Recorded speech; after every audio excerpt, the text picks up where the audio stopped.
Joe Budden tells his co-host to shut the hell up. Hold on, real quick before you say something. Hold on. No. I shut up all the time. Please mute every single mic. Got it. I can't anymore.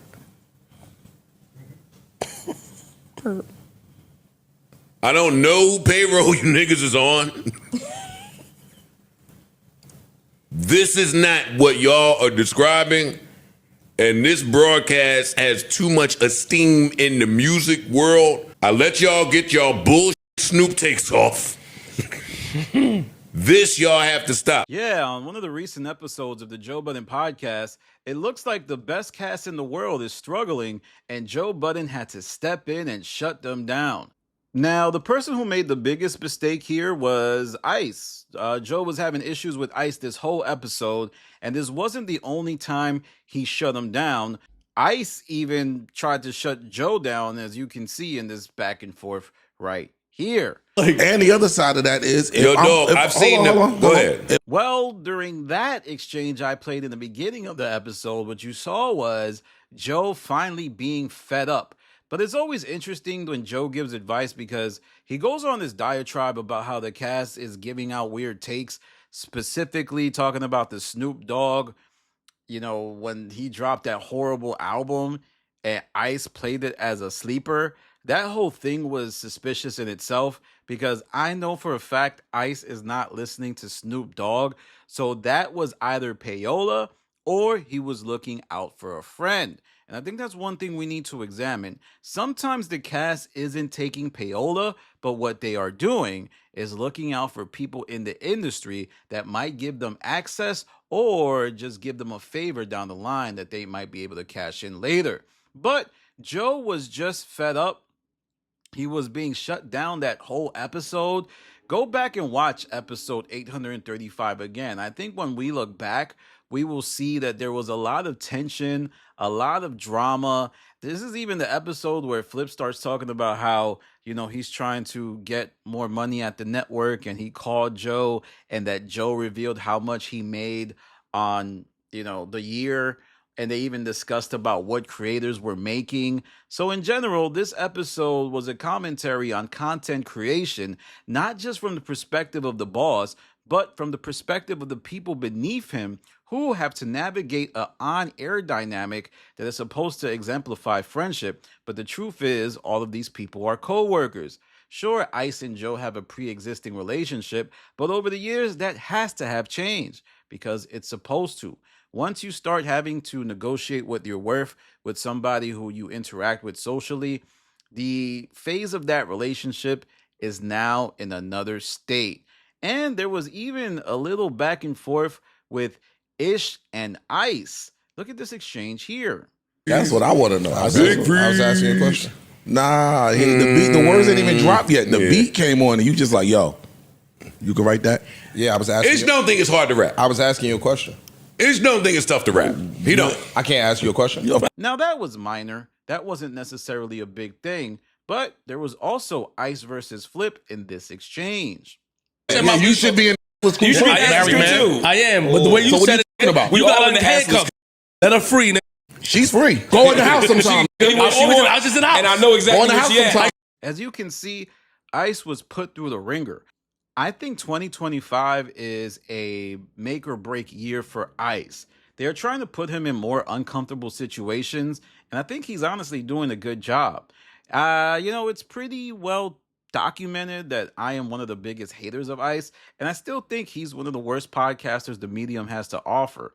But he is still improved, and even though he's not that good, at least he's trying to get better. And we also have to account for how what Joe sees in Ice is the ability to have someone from his life on the pod who actually is a likable person, somebody that isn't gonna ruffle feathers. He's not gonna disrespect people. If somebody tries to give him feedback, he's not gonna be mean.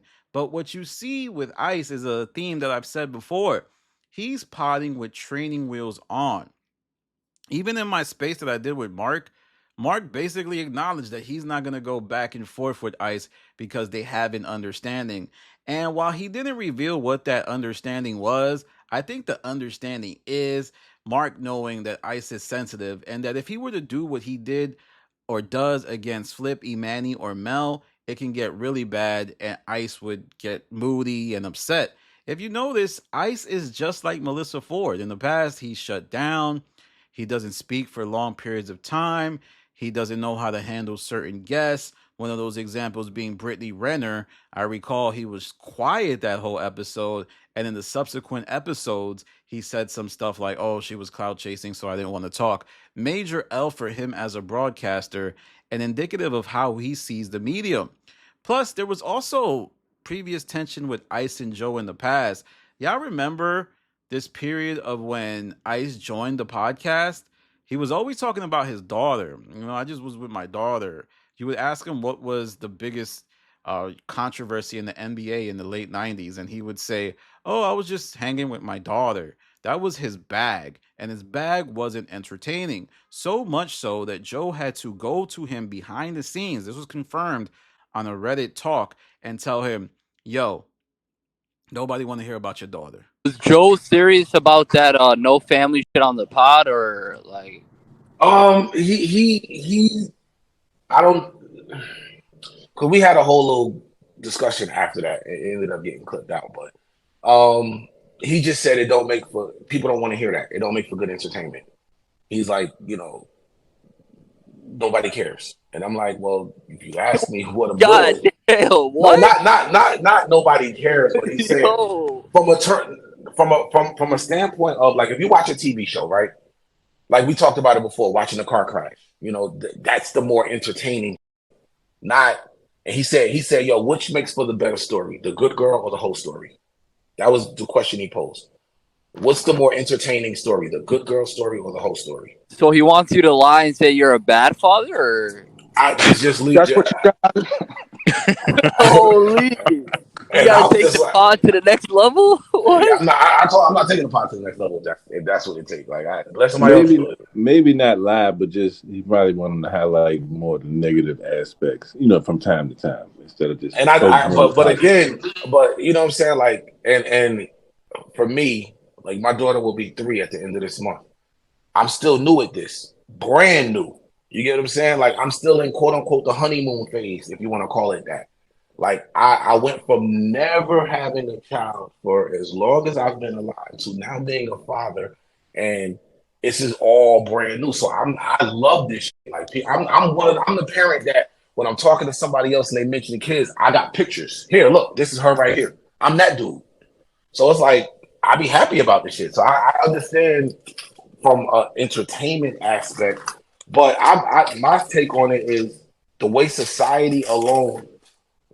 Not to bring race, but the way black men are depicted in terms of parenting, I think it's a good thing. We should see more of this. We should see more active black fathers standing up in it and being in their children's lives. Like it's rarely highlighted. I know you think it's interesting, but when you get into your bag, it's not engaging. And if you do want to talk about your daughter, make sure you do so in an entertaining way. But I'm going to let you know that talking about your daughter is rarely interesting. And Ice would change that. He would rarely bring up his daughter after.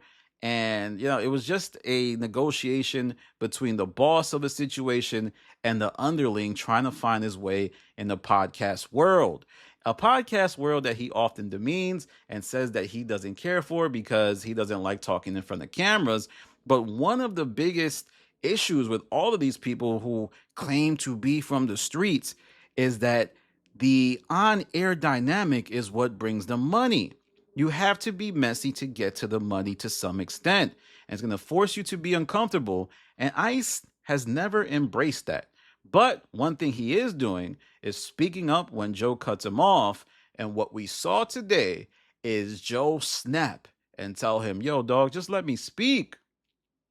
This is the Joe Budden Show.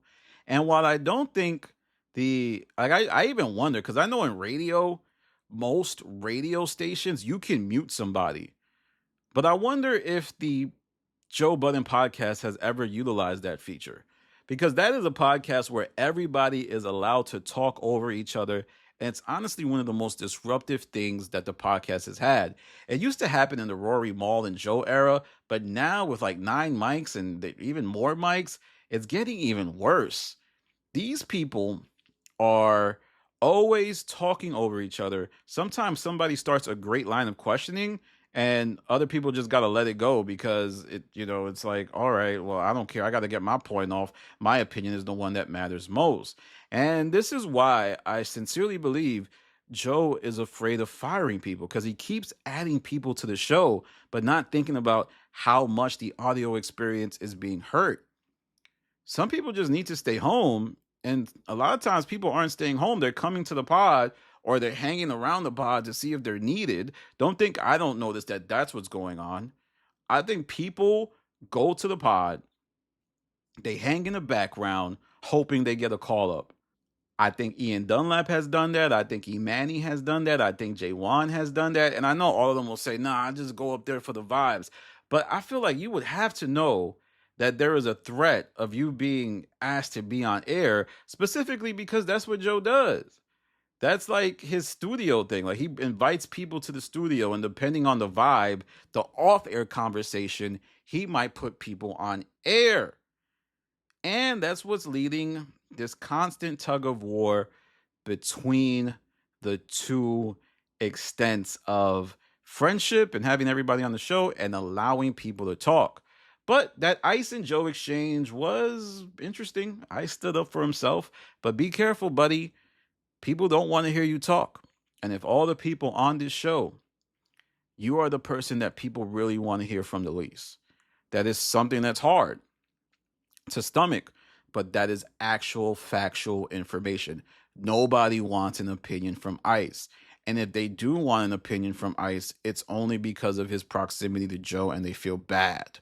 I'm not trying to insult Ice. I've been keeping it PG and pretty much cool. Now, I also wanted to end this video by talking about something that Joe Budden did. So he recently tweeted out or posted a picture of his Patreon, and it had like 30 million visits. Of course, he's not going to put the whole number of like how much he makes, but those are just people who went to his website on Patreon, went to his Patreon page. They could have just went to just look at the Patreon. They could have just went to listen to a preview, but nonetheless, this is indication of a very healthy Patreon. And all you got to do is look at Joe's comments and likes and engagement on Patreon to see that a lot of folks watch that show. He's dominant. I think the gap between him and shows like Horrible Decisions and Rory and Mal is sizable. Not even in the same conversation. Somehow Joe has mastered the trick of making people pay for content. It seemed crazy when he did it in 2021, but he did it. He did it. Now, the way he did that is by cultivating a community of several Twitter, communities. First, you have the Joe Budden TV Twitter community, which got to 20,000. And then you have Reddit, where there is 3 communities, and you could even argue there's 5 because there's 2 Rory and Mal communities that are deeply linked to the JBP community. Now, one Reddit has 60,000, another Reddit has 38,000, and another Reddit has 45,000. Think about the odds of that. That is just indication about how much the engagement is so high. And it's because Joe responds to everybody to the best ability he can. He throws spaces. But one day I hope to find out how much that Patreon is making, because I do think if we ever find out how much that Patreon is making, it could really rattle the show, and we will see. But let me know what you think. Let me know what you think about Ice getting shut down. Let me know what you think about Ice's whole journey on the show. We really don't get to talk much about Ice because he's so deathly afraid of making a hot take. Remember his Afrobeat take? The podcast made fun of him, and even Ice and Flip crashed out. So I think he keeps it close. Like, he doesn't want to ruffle every feather that he can. And that's why you see his podcasting, which I think is lacking. But I mean, he's just like a utility player. You know, if he's on the show, he's going to show up. He's not going to be absent. He's not going to disagree with the cast members. All right, y'all. That's my post for today. Make sure you follow me on Instagram, The Stop TV. Make sure you follow me on Twitter, The Stop TV. Make sure you follow me on Patreon, The Stop. I just posted my whole Rory interview, audio only, for that. But if you want to listen to it audio wise, go ahead and do it. It is $3. And also, I did an interview with Julian that I'm really excited about. I'm also going to appear on Julian's channel, kind of like an interview. We did a trade, a content trade, and I think you'll enjoy it. All right, y'all. This is Danny from The Stop. Peace.